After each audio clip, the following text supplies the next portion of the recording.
ರಾಷ್ಟ್ರ ರಾಜಧಾನಿ ದೆಹಲಿಯಿಂದ ಬಿಗ್ ಬ್ರೇಕಿಂಗ್ ನ್ಯೂಸ್ ಒಂದು ಹೊರಬೀಳುತ್ತಾ ಇದೆ. ಕರ್ನಾಟಕ ಬಿಜೆಪಿಯಲ್ಲಿ ಬಹುಕಾಲದಿಂದಲೂ ಕೇಳಿ ಬರ್ತಾ ಇರೋ ಪ್ರಶ್ನೆಗೆ ಉತ್ತರ ಸಿಗುವ ಕಾಲ ಹತ್ತಿರ ಬಂದಿದ್ಯಾ? ಕೆಲವೇ ದಿನಗಳಲ್ಲಿ ಕರ್ನಾಟಕ ರಾಜ್ಯದ ಕಮಲ ಪಾಳೆಯಕ್ಕೆ ಹೊಸ ಬಾಸ್ ಎಂಟ್ರಿ ಕೊಡ್ತಾರಾ? ಹೌದು, ಬಿಜೆಪಿ ಈಗಾಗಲೇ 4 ರಾಜ್ಯಗಳಿಗೆ ಹೊಸ ಸಾರಥಿಯನ್ನ ಘೋಷಣೆ ಮಾಡಿದೆ. ಆದ್ರೆ ಬಿಜೆಪಿ ಹೈಕಮಾಂಡ್ ಕರ್ನಾಟಕದ ಲೀಸ್ಟ್ ಅನ್ನ ಮಾತ್ರ ಪೆಂಡಿಂಗ್ ಇಟ್ಟಿತ್ತು. ಆದ್ರೀಗ ರಾಷ್ಟ್ರೀಯ ಅಧ್ಯಕ್ಷರಾದ ನಿತಿನ್ ನಬೀನ್ ಅವರು ರಾಜ್ಯಕ್ಕೆ ಭೇಟಿ ನೀಡಿ ಹೋದ ಬೆನ್ನಲ್ಲೇ ರಾಜ್ಯ ಬಿಜೆಪಿ ಅಧ್ಯಕ್ಷರ ಬದಲಾವಣೆ ಚರ್ಚೆ ಸಿಕ್ಕಾಪಟ್ಟೆ ಜೋರಾಗಿದೆ.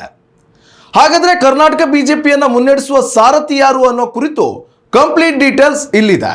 ಮಾಜಿ ಮುಖ್ಯಮಂತ್ರಿ BS ಯಡಿಯೂರಪ್ಪ ಅವರ ಪುತ್ರ BY ವಿಜೇಂದ್ರ ಕರ್ನಾಟಕದ ಬಿಜೆಪಿ ರಾಜ್ಯಾಧ್ಯಕ್ಷರಾಗಿ ಪಕ್ಷವನ್ನ ಮುನ್ನಡೆಸುತ್ತಿದ್ದಾರೆ. ಆದ್ರೆ ಈ ನಡುವಲ್ಲೇ ಕೇಂದ್ರ ಸರ್ಕಾರದ ಮಟ್ಟದಲ್ಲಿ ದೊಡ್ಡದಾದ ಸರ್ಜರಿ ಒಂದು ನಡೀತಿದೆ. ಜೂನ್ ಮಧ್ಯಭಾಗದಲ್ಲಿ ಕೇಂದ್ರ ಸಚಿವ ಸಂಪುಟ ಸಭೆ ನಡೆಯುತ್ತಿದ್ದು, ಇದರ ಬೆನ್ನಲ್ಲೇ ಕರ್ನಾಟಕ ಬಿಜೆಪಿಗೆ ಹೊಸ ಸಾರಥಿ ನೇಮಕವಾಗುವುದು ಬಹುತೇಕ ಫಿಕ್ಸ್ ಎನ್ನಲಾಗ್ತಿದೆ. ಹೌದು, ಜೂನ್ 15ರಿಂದ 18ರ ಮಧ್ಯೆ ಪ್ರಧಾನಿ ಮೋದಿ ಸಂಪುಟಕ್ಕೆ ಮೇಜರ್ ಸರ್ಜರಿ ನಡೆಯಲಿದೆ ಅನ್ನೋ ಸುದ್ದಿ ದೆಹಲಿ ವಲಯದಲ್ಲಿ ದಟ್ಟವಾಗಿದೆ. ಮುಂಬರುವ ವಿಧಾನಸಭಾ ಚುನಾವಣೆಗಳನ್ನ ದೃಷ್ಟಿಯಲ್ಲಿ ಇಟ್ಟುಕೊಂಡು ಚುನಾವಣಾ ಚಾಣಕ್ಯ ಅಮಿತ್ ಶಾ ಕನಿಷ್ಠ 10ರಿಂದ 12 ಸಚಿವರನ್ನ ಸಂಪುಟದಿಂದ ಕೈ ಬಿಡುವ ಸಾಧ್ಯತೆ ಇದೆ. ಇದೇ ಹೊತ್ತಲ್ಲಿ ಕರ್ನಾಟಕದ 3 ಬಿಜೆಪಿ ಸಚಿವರ ಪೈಕಿ ಒಬ್ಬರಿಗೆ ಕೋಕ್ ನೀಡಲಾಗ್ತಿದೆ ಅನ್ನೋ ಮಾತು ಕೇಳಿ ಬರ್ತಾ ಇದೆ. ಕರ್ನಾಟಕ ರಾಜ್ಯದ 4 ಲೋಕಸಭಾ ಸದಸ್ಯರು ನರೇಂದ್ರ ಮೋದಿಯವರ ಕ್ಯಾಬಿನೆಟ್ನಲ್ಲಿದ್ದಾರೆ. ಅದರಲ್ಲಿ ಕ್ಯಾಬಿನೆಟ್ ದರ್ಜೆಯ ಸಚಿವರಾಗಿ ಪ್ರಹ್ಲಾದ್ ಜೋಶಿ, HD ಕುಮಾರಸ್ವಾಮಿ ಅವರಿದ್ದಾರೆ.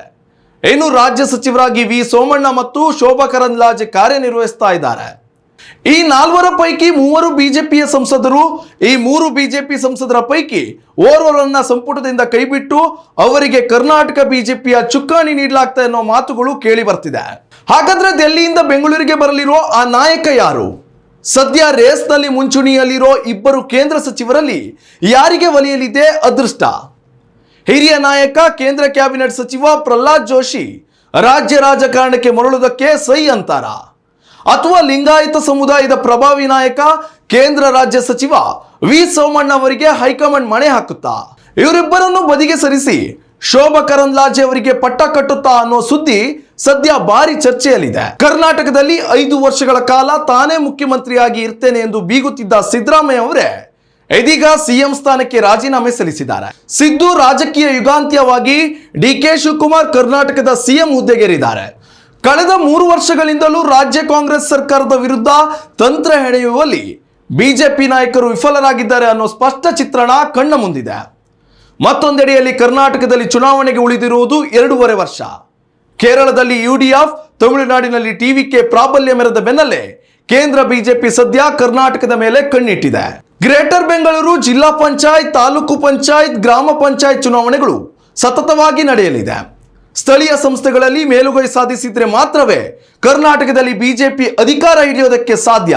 ಇದನ್ನು ಮನಗಂಡಿರುವ ಬಿಜೆಪಿ ಶತಾಯ ಗತಾಯ ಹೊಸ ಸಾರಥಿಗೆ ಮಣೆ ಹಾಕೋದಕ್ಕೆ ಮುಂದಾಗಿದೆ.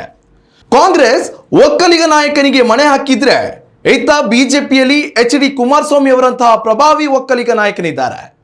ಹೀಗಾಗಿ ಒಕ್ಕಲಿಗರಿಗೆ ಬಿಜೆಪಿ ಮಣೆ ಹಾಕುವ ಸಾಧ್ಯತೆ ತೀರಾ ಕಡಿಮೆ. ಇದೇ ಕಾರಣದಿಂದಲೇ ಪ್ರಹ್ಲಾದ್ ಜೋಶಿ ಅಥವಾ V ಸೋಮಣ್ಣ ಅವರು ಕರ್ನಾಟಕ ಬಿಜೆಪಿ ಸಾರಥಿ ಆಗೋದು ಪಕ್ಕಾ. ಯಡಿಯೂರಪ್ಪ ಅವರ ಮನವೊಲಿಸುವ ಸಲುವಾಗಿ ಮುಂದಿನ ಸಂಪುಟದಲ್ಲಿ BY ರಾಘವೇಂದ್ರ ಅವರಿಗೆ ಕೇಂದ್ರ ಸಚಿವ ಸ್ಥಾನ ದಕ್ಕಿದ್ರೂ ಅಚ್ಚರಿ ಇಲ್ಲ. ಒಟ್ಟಿನಲ್ಲಿ ಬಿಜೆಪಿಯಲ್ಲಿ ಕೇಳಿ ಬರ್ತಾ ಇದ್ದ ನಾಯಕತ್ವ ಬದಲಾವಣೆ ಚರ್ಚೆಗೆ ಅತಿ ಶೀಘ್ರದಲ್ಲಿಯೇ ಉತ್ತರ ಸಿಗೋದು ಮಾತ್ರ ಪಕ್ಕಾ. ಇನ್ನಷ್ಟು ರಾಜಕೀಯ ಅಪ್ಡೇಟ್ಗಾಗಿ ನಮ್ಮನ್ನ ಫಾಲೋ ಮಾಡಿ. ನ್ಯೂಸ್ ನೆಕ್ಸ್ಟ್, ಇದು ವರ್ತಮಾನದ ಕೈಗನ್ನಡಿ. ಉತ್ತಮ ಸಂಸ್ಕಾರಯುತ ಶಿಕ್ಷಣದೊಂದಿಗೆ VSS English medium CBSE school, Udupi Muddur. ನರ್ಸರಿಯಿಂದ 10ನೇ ತರಗತಿವರೆಗೆ ಶಿಕ್ಷಣದ ಜೊತೆಗೆ 5ರಿಂದ 10ನೇ ತರಗತಿವರೆಗಿನ ವಿದ್ಯಾರ್ಥಿನಿಯರಿಗೆ ಉತ್ತಮ ಹಾಸ್ಟೆಲ್ ಸೌಲಭ್ಯವೂ ಇದೆ. ನಿಮ್ಮ ಮಕ್ಕಳ ಪ್ರವೇಶಾತಿಗಾಗಿ ಈ ಸಂಖ್ಯೆಗೆ ಕರೆ ಮಾಡಿ.